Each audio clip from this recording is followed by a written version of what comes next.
ฮัลโหลสบายดีทุกคนมื้อนี้ก็มาพบกับ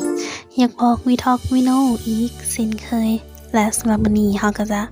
อยู่ในช่วงที่ว่าเอายกคำสุภาษิตขึ้นมาโอ้ลมกันเดี๋ยวเราไปเบิ่งพร้อมๆกันเลย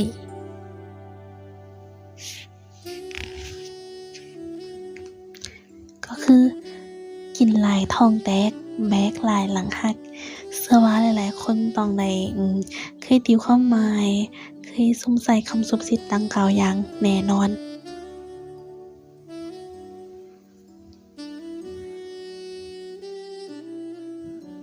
ซึ่งโดยรวมแล้วจะเว้าถึงการกระทำของคนเรา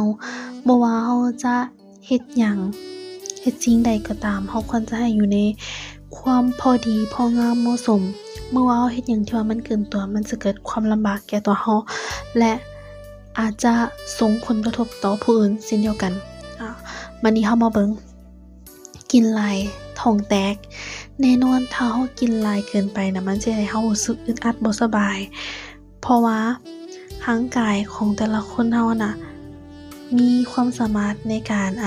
กินอาหารหรือว่ารับสารอาหารที่แตกต่างกันบางคนที่ว่าตัวใหญ่อาจจะกินหลายบางคนตัวน้อยอาจจะกินน้อยฉะนั้นเราควรจะเบิ่งให้เหมาะสมแก่ตัวเองบ่ควรจะเบิ่งผู้อื่นและสำหรับการแบกหลายหลังหักถ้าหากว่าเราเฮ็ดเวียกเกี่ยวกับการที่ต้องใช้หลังการแบกของหนักๆเราควรจะให้เหมาะสมแก่พละกำลังของเรานั่นเองเมื่อว่าเรามาเว้าถึงในสังคมปัจจุบันของเราบ่ว่าจะเป็นการเรียนหนังสือการเฮ็ดเวียกหยังก็ตามแต่ละคนมีความสามารถที่แตกต่างกันและแน่นอนทุกๆความสามารถนี่แม่นเราสามารถเรียนรู้ได้แต่ในบางกรณีมันจะเป็นความสามารถเฉพาะตัวถ้าหากว่าเราเรียนอยู่บางคนอาจจะเก่งเรื่องด้านภาษาบางคนอาจจะเก่งเรื่องด้านการคิดไลการคำนวณหยังต่างๆฉะนั้นแล้วเราควรจะเบิ่งที่ตัวเราเองบางคนอาจจะให้ความสำคัญและเบิ่งแต่ความสำเร็จของผู้อื่นซึ่งว่ามันก็เป็นสิ่งที่ดีที่ว่าถ้าเราเบิ่งแล้วเรียนรู้จากความสำเร็จของเขาเจ้าแต่ถ้าหากว่าเราเบิ่งและเฮ็ดตามเขาโดยที่เราบ่สนใจว่าตัวของเราเองน่ะเหมาะสมที่จะ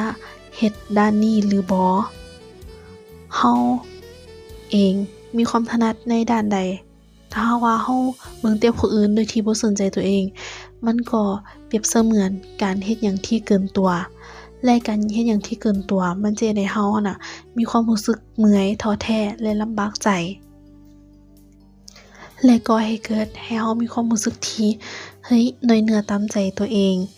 โดยทั้งที่ว่าเราบ่ได้ค้นหาวิธีอื่นๆที่มันแทดเหมาะกับตัวเองเลยถ้าหากเราเว้าถึงด้านการจิตใจการที่ว่าเราแบกความรู้สึกสิ่งใดสิ่งหนึ่งไว้มัน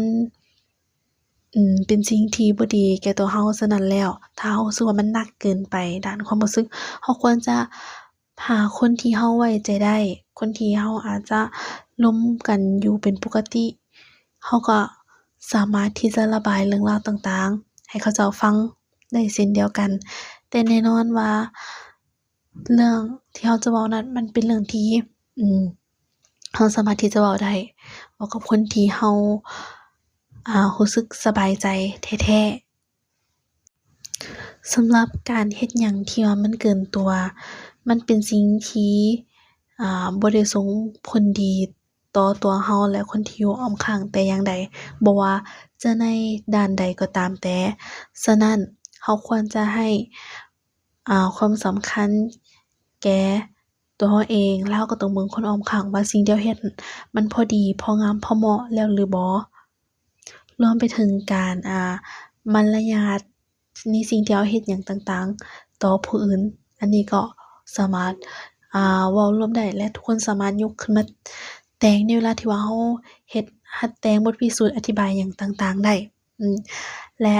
สำหรับท้ายนี้แอดก็หวังว่าทุกคนจะเฮ็ดหยังอยู่ในความพอดีพองามและแน่นอนสำหรับตัวแอดเองมันก็อาจจะมีหลายๆครั้งที่เรารู้สึกว่าสิ่งที่เราเฮ็ดนี่ มันรู้สึกว่ามันเกินไป และบางทีเราก็อาจจะเฮ็ดไปโดยที่เราบ่รู้ตัว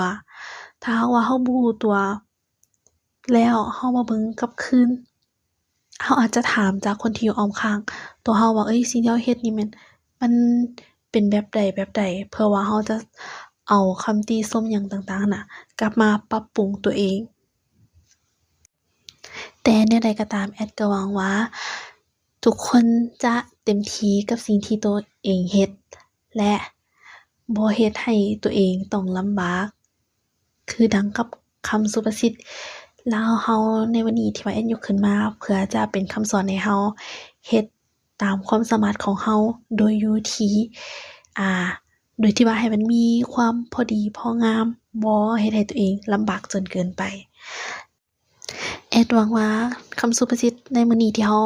เอามาอบรมกันจะช่วยทุกคนในหลายๆด้าน บ่ว่าจะอาจจะเป็นที่ว่าเรานำไปแต่ง หรือว่าในการใช้ชีวิตประจำวัน สำหรับคลิปนี้แอดก็จะต้องบอกว่าลาก่อน แล้วเจอกันคลิปหน้า บ๊ายบาย